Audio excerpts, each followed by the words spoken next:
ओम शांति। आज 17 फरवरी 2026 के मंगलवार के मीठी मीठी मधुबन मुरली के बाप दादा के मधुर ईश्वरीय महावाक्य सुनते हैं।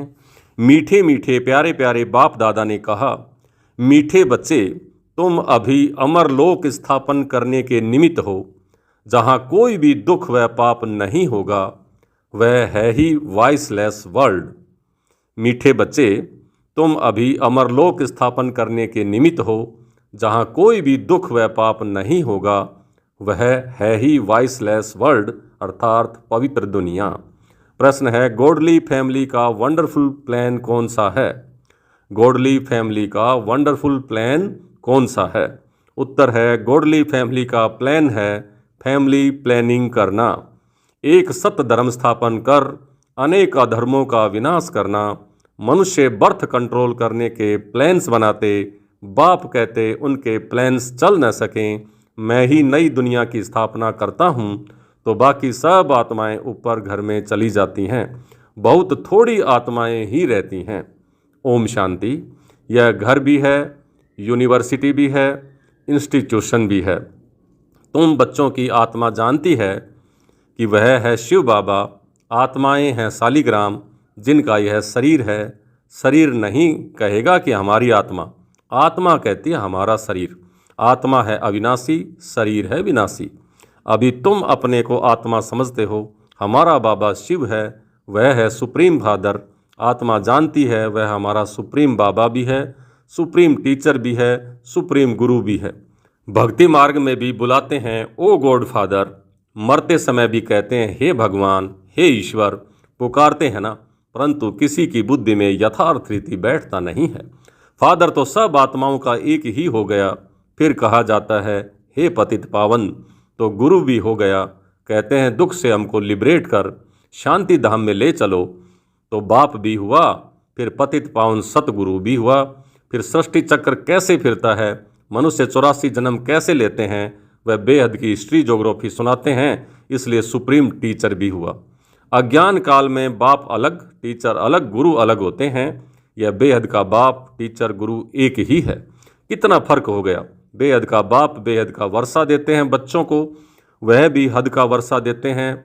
हद के बाप पढ़ाई भी हद की करवाते हैं। तो वर्ल्ड की हिस्ट्री ज्योग्राफी को तो कोई भी जानते नहीं है। यह किसी को पता नहीं है लक्ष्मी नारायण ने राज्य कैसे पाया, कितना समय वह राज्य चला, फिर त्रेता के बाद राम सीता ने कितना समय राज्य किया, मनुष्य कुछ नहीं जानते। अभी तुम बच्चे समझते हो बेहद का बाप आए हैं हमको पढ़ाने। फिर बाबा सदगति का रास्ता बताते हैं। तुम 84 जन्म लेते लेते पतित बनते हो, अब पावन बनना है। यह है तमो प्रधान दुनिया, सतो रजो तमो में हर चीज आती है। यह जो सृष्टि है उनकी भी आयु है नई, सो पुरानी, पुरानी सो फिर नई होती है।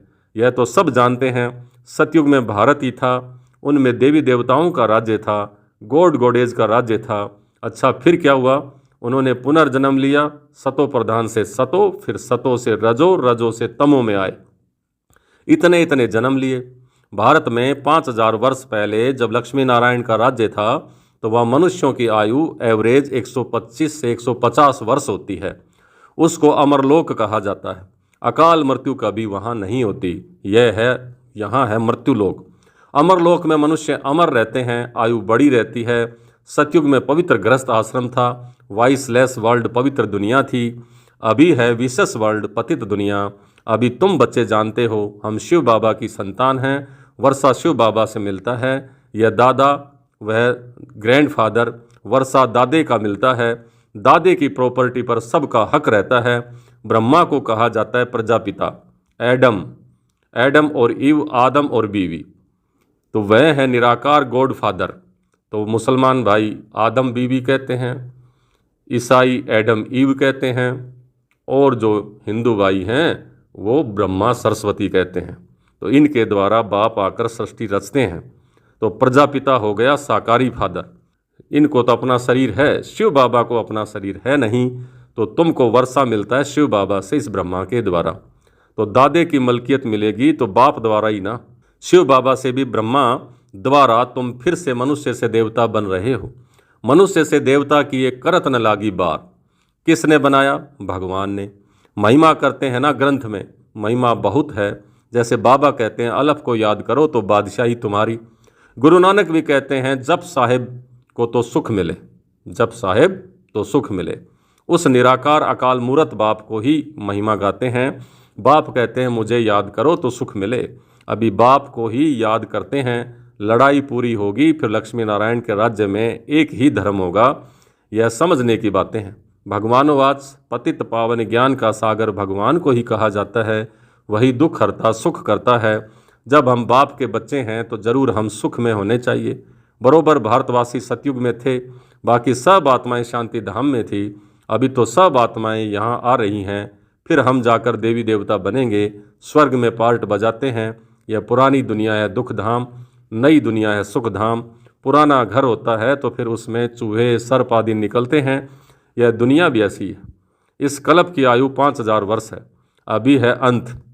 गांधी भी कहते थे कि नई दुनिया दिल्ली हो, राम राज्य हो, परंतु यह तो बाप का ही काम है। देवताओं के राज्य को ही राम राज्य कहते हैं। नई दुनिया में तो जरूर लक्ष्मी नारायण का राज्य होगा। पहले तो राधे कृष्ण दोनों अलग अलग राजधानी के हैं, फिर उन्हों की सगाई हुई तो वो लक्ष्मी नारायण बनते हैं। जरूर इस समय ऐसे कर्म करते होंगे। बाप तुमको कर्म अक्रम विक्रम की गति बैठ समझाते हैं। रावण राज्य में मनुष्य जो कर्म करेंगे वह कर्म विक्रम बन जाते हैं। सतयुग में कर्म अक्रम होते हैं। गीता में भी है परंतु नाम बदल दिया है, यह है भूल। कृष्ण जयंती तो होती है सतयुग में। शिव है निराकार परम पिता, श्री कृष्ण तो साकार में है। पहले शिव जयंती होती है, फिर श्री कृष्ण जयंती होती है। भारत में ही मनाते हैं, शिवरात्रि कहते हैं। बाप आकर के भारत को स्वर्ग का राज्य देते हैं। शिव जयंती के बाद है कृष्ण जयंती। उनके बीच में होती है राखी, क्योंकि पवित्रता चाहिए। पुरानी दुनिया का विनाश भी चाहिए। फिर लड़ाई लगती है तो सब खत्म हो जाते हैं। फिर तुम आकर नई दुनिया में राज्य करेंगे। तुम इस पुरानी दुनिया मृत्युलोक के लिए नहीं पढ़ते हो, तुम्हारी पढ़ाई है नई दुनिया अमरलोक के लिए। तो ऐसा तो कोई कॉलेज नहीं होगा। अब बाप कहते हैं इस मृत्युलोक का अंत है, इसलिए जल्दी पढ़ करके होशियार होना है। वह बाप भी है, पतित पावन भी है, पढ़ाते भी हैं। तो यह गॉड फादरली यूनिवर्सिटी है। भगवानोवाच है ना। कृष्ण तो सतयुग का प्रिंस है, वह भी शिव बाबा से वर्षा लेते हैं। इस समय सब भविष्य के लिए वर्षा ले रहे हैं। फिर जितना पढ़ेंगे उतना वर्षा मिलेगा, नहीं पढ़ेंगे तो पद कम हो जाएगा। कहाँ भी रहो पढ़ते रहो। मुरली तो विलायत में भी जा सकती है। बाबा रोज सावधानी भी देते रहते हैं, बच्चे बाप को याद करो, इससे तुम्हारे विक्रम विनाश होंगे। आत्मा में जो खाद पड़ी है वह निकल जाएगी। आत्मा 100% प्योर बनेगी ना। अभी तो इम्प्योर है। भक्ति तो मनुष्य बहुत करते हैं, तीर्थों पर मेलों पर लाखों मनुष्य जाते हैं। यह तो जन्म जन्मांतर से चला आता है। कितने मंदिर आदि बनाते हैं, मेहनत करते हैं, फिर भी सीढ़ी उतरते जाते हैं। अभी तुम जानते हो हम चढ़ती कला से सुख धाम में जाएंगे, फिर हमको उतरना है। फिर कला कमती होती जाती है। नए मकान को 10 वर्ष के बाद भव का जरूर कम हो जाएगा। तुम नई दुनिया सतयुग में थे, 1250 वर्ष के बाद राम राज्य शुरू हो गया। अभी तो बिल्कुल ही तमो प्रधान है। मनुष्य कितने हो गए हैं, दुनिया पुरानी हो गई है। वे लोग तो फैमिली प्लानिंग के प्लान बनाते रहते हैं, कितना मूझते रहते हैं। हम लिखते हैं यह तो गॉड फादर का ही काम है, यानी सारी दुनिया के बर्थ कंट्रोल करना, सारी आबादी को कंट्रोल करना, ये तो शिव बाबा का ही काम है। सतयुग में कुल 9 या 10 लाख मनुष्य जा कर के रहेंगे तो हो गई ना आबादी कंट्रोल। बाकी सब अपने घर स्वीट होम में चले जाएंगे, तो यह गॉडली फैमिली प्लानिंग हुई ना। एक धर्म की स्थापना, बाकी सब धर्मों का जो कि अधर्म बन चुके हैं उनका विनाश। यह तो बाप अपना काम कर रहे हैं। वह कहते हैं विकार में भल जाओ परंतु बच्चा ना हो। ऐसे करते करते होगा कुछ भी नहीं, विकारों में जाते रहेंगे, पतित बनते रहेंगे। यह फैमिली प्लानिंग तो बेअद के बाप के हाथ में है, जो निर्विकारी भी बनाते हैं और बर्थ को भी कंट्रोल कर देते हैं। बाप कहते हैं मैं ही दुख धाम से सुख धाम बनाने आया हूँ। हर 5000 वर्ष बाद मैं आता हूँ, कलयुग के अंत और सतयुग के शुरू में। अभी ये है संगम, जबकि पतित दुनिया से पावन दुनिया भी बनती है। पुरानी दुनिया का विनाश और नई दुनिया की स्थापना, यह तो बाप का ही काम है। सतयुग में था ही एक धर्म। यह लक्ष्मी नारायण विश्व के मालिक थे, महाराजा महारानी थे। यह भी तुम जानते हो। यह माला किसकी बनी हुई है? ऊपर में है फूल शिव बाबा, फिर है युगल दाना ब्रह्मा सरस्वती, उन्हों की यह माला है जो विश्व को नरक से स्वर्ग, पतित से पावन बनाते हैं। जो सर्विस करके जाते हैं उन्हों की ही याद रहती है।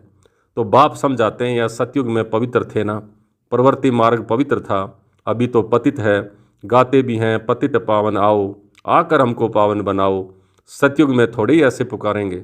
सुख में कोई भी बाप को सिमरण नहीं करते हैं, दुख में सब सिमरण करते हैं। बाप है ही लिबरेटर, रहम दिल, ब्लिसफुल, आकर सबको मुक्ति, जीवन मुक्ति देते हैं। बुलाते भी हैं उनको ही, आकर के स्वीट होम में ले चलो।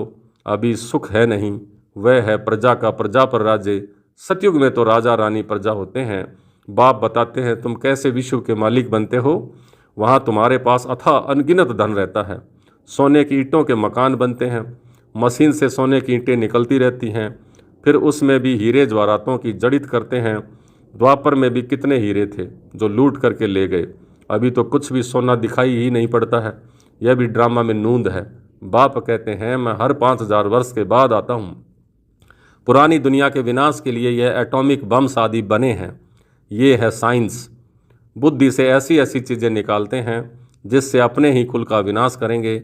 यह कोई रखने के लिए थोड़े ही बनाते हैं। यह रिहर्सल होती रहेगी। जब तक राजधानी स्थापन नहीं हुई है तब तक लड़ाई नहीं लग सकती। तैयारियां तो हो रही हैं, उसके साथ नेचुरल क्लैमिटीज़ भी होगी। इतने आदमी होंगे नहीं। अब बच्चों को इस पुरानी दुनिया को भूल जाना है, बाकी स्वीट होम स्वर्ग की बादशाही को याद करना है। जैसे नया घर बनाते हैं तो फिर बुद्धि में नया घर ही याद रहता है ना। तो अब भी नई दुनिया की स्थापना हो रही है। बाप है सबका सदगति दाता।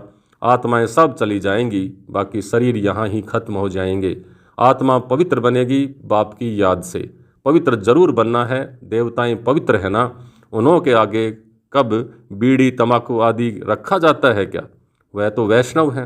विष्णुपुरी कहा जाता है। वह है ही वॉइसलेस वर्ल्ड, पवित्र दुनिया। ये है विशेष वर्ल्ड, पतित दुनिया। अब वॉइसलेस वर्ल्ड में जाना है, समय बाकी थोड़ा है। यह तो खुद भी समझते हैं। एटॉमिक बम से सब खत्म हो जाएंगे। लड़ाई तो लगनी ही है। बोलते हैं हमको कोई प्रेरणा करने वाला है जो हम ये बना रहे हैं। जानते भी हैं अपने कुल का ही विनाश हो रहा है, परंतु बनाने बगैर रह नहीं सकते हैं।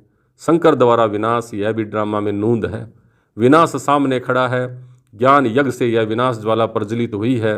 अभी तुम स्वर्ग का मालिक बनने के लिए पढ़ रहे हो। यह पुरानी दुनिया खत्म हुई कि हुई, नई बन जाएगी। यह चक्र फिरता रहता है। History must repeat.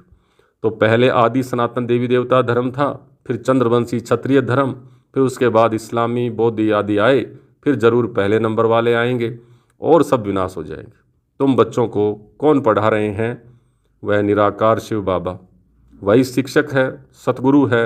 आने से ही पढ़ाई शुरू करते हैं। इसलिए लिखा हुआ है शिव जयंती सो गीता जयंती, गीता जयंती सो कृष्ण जयंती। शिव बाबा सतयुग की स्थापना करते हैं। कृष्णपुरी सतयुग को कहा जाता है।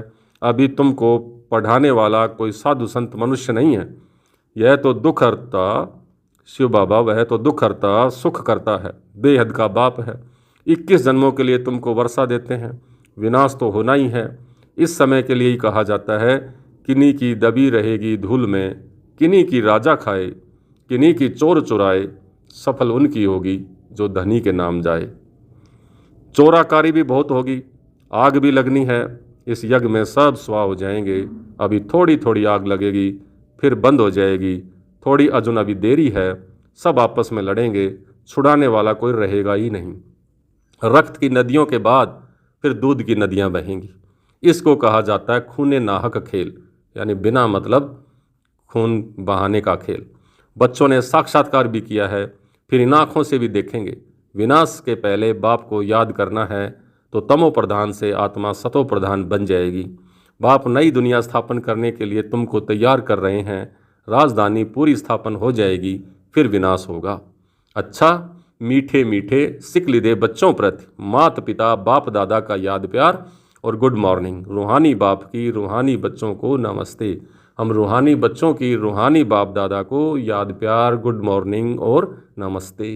धारणा के लिए मुख्य सार, पहला, विष्णुपुरी में चलने के लिए स्वयं को लायक बनाना है, संपूर्ण पावन बनना है और बनाना है। अशुद्ध खान पान त्याग कर देना है। विनाश के पहले अपना सब कुछ सफल करना है। दूसरा, जल्दी जल्दी पढ़कर होशियार होना है, कोई भी विक्रम ना हो इसका ध्यान रखना है। आज का वरदान, फरियाद को याद में परिवर्तन करने वाले स्वतः और निरंतर योगी भवै। फरियाद को याद में परिवर्तन करने वाले स्वतः और निरंतर योगी भवै। संगम युग की विशेषता है अभी अभी पुरुषार्थ, अभी अभी प्रत्यक्ष फल, अभी स्मृति स्वरूप, अभी प्राप्ति का अनुभव। भविष्य की गारंटी तो है ही, लेकिन भविष्य से श्रेष्ठ भाग्य अभी का है। इस भाग्य के नशे में रहो तो स्वतः याद रहेगी। जहाँ याद है वहाँ फरियाद नहीं। क्या करें कैसे करें यह होता नहीं है, थोड़ा मदद दे दो, ये है फरियाद। तो फरियाद को छोड़कर स्वतः योगी निरंतर योगी बनो। आज का स्लोगन, जो स्वयं को मेहमान समझकर चलते हैं वही महान स्थिति का अनुभव करते हैं। जो स्वयं को मेहमान समझकर चलते हैं वही महान स्थिति का अनुभव करते हैं। ये अव्यक्त इशारे एकता और विश्वास की विशेषता द्वारा सफलता संपन्न बनो। संगठन का बल, स्नेह का बल, एक दो को सहयोग देने का बल और सहनशीलता का बल जमा करो तो माया कभी वार नहीं कर सकेगी। फिर जय जयकार का नारा लगेगा जब इतने सभी अनेक होते हुए भी एक दिखाई देंगे। एक की ही लगन में मगन, एक रस स्थिति में स्थित होंगे, तब प्रत्यक्षता की निशानी देखने में आएगी। आप सबकी प्रतिज्ञा ही प्रत्यक्षता को समीप लाएगी। अच्छा, ओम शांति।